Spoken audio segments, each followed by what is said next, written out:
જ્યારે આપણે પ્રેમ કરીએ છીએ અને એ પ્રેમ આપણા પરિવારને પસંદ નથી હોતો, ત્યારે આપણે પરિવારને કન્વિન્સ કરીએ, સમજાવીએ અને પછી એ પ્રેમ પરિણમે, પ્રેમ લગ્ન થાય, ત્યારે જવાબદારી બેવડાય છે, બે બાજુથી વધે છે.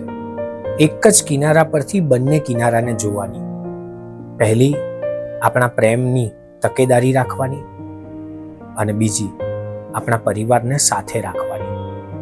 ક્યારેક પલ્લામાં એક બાજુ નમી જાય, એક બાજુ ઉપર જાય, પણ વાત તો આપણાથી જેટલું બને એટલી બેલેન્સ કરવાની છે. પ્રેમ હંમેશા મધ્યમ માર્ગ શોધે છે. સાચો પ્રેમ જેટલો મુક્તિમાં છે એટલો જ પામવામાં છે, અને એટલો જ પ્રેમ અને મુક્તિની વચ્ચે પણ છે. એટલે જ પ્રેમથી વધુ કશું જ જીવંત નથી.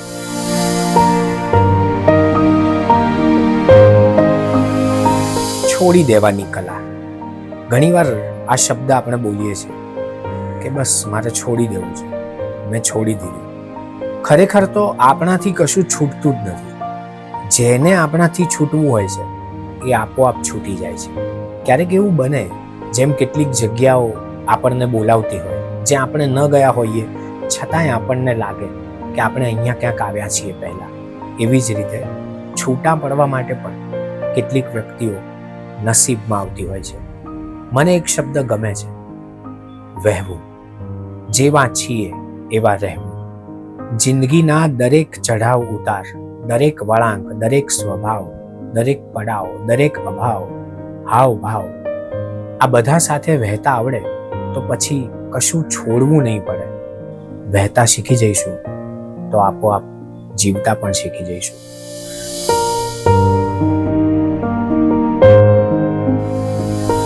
કેટલોક પ્રયત્ન રોજ કરતા હોઈએ છીએ કે બસ મારે આની સાથે નથી બોલવું, મારે એની સાથે નથી બોલવું, મારે હવે એનાથી છૂટવું છે. અને છતાંય આપણે એના જ ફોનની રાહ જોઈએ, એના જ વોટ્સઅપની રાહ જોઈએ. બને ત્યારે એક વાત યાદ રાખવી, આપણા હાથમાં કશું નથી. સંબંધની આજુબાજુ એક શબ્દ જીવે છે અને એ છે ઋણાનુબંધ. એ હશે ત્યાં સુધી તમે પણ તમારા હાથમાં નથી. કાબુમાં ચોક્કસ છો.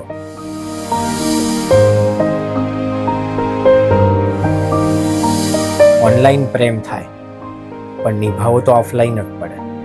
કેટલાક લોકો ઓફલાઈન પ્રેમ કરે છે અને પછી ઓનલાઈન માત્ર અવસર ઉજવે. હાય ડૂડ, હાય ચીક, હલો, ગુડ મોર્નિંગ, એટલા બધા સિમ્બોલ મોકલે કે પછી પ્રેમ સિમ્બોલ થઈ જાય. યાદ રાખવું, એટલું વ્યક્ત થવામાં જ પ્રેમ નથી, સામેવાળી વ્યક્તિ સુધી પ્રેમ પહોંચે એવું વર્તન કરવામાં પણ પ્રેમ છે. ઓફ કે ઓન, લાઈન કરતાં પણ વધારે અગત્યનો શબ્દ લવ છે. લાઈક કરો તો લવ પણ કરો, લવ કરો તો ભાવ કરો.